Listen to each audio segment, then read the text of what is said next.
男星黑人陈建州和艺人范玮琪爱情长跑多年，在婚后育有一对双胞胎儿子菲菲、翔翔，一家4口幸福甜蜜。夫妻俩也时常在社群网站上发文与粉丝互动，分享日常。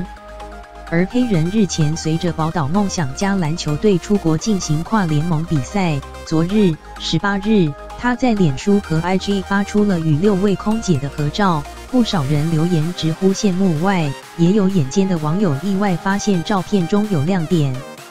黑人在社群网站 PO 出与6位空姐的合照，内容写着 Thanks 长荣航空顶级的服务。照片中可看见身材高大的她身穿黑色帽 T 站在最后一排，比着 NOE 手势，6位正妹空姐围绕在她旁边跟她开心合照，让不少网友直呼看看黑哥这行情，黑人哥人气旺哦，人帅真好，又被美女包围。也有不少网友提醒他回家要小心老婆范范，表示范范要加法事后了，哈哈哈哈，范范要管一管了哦。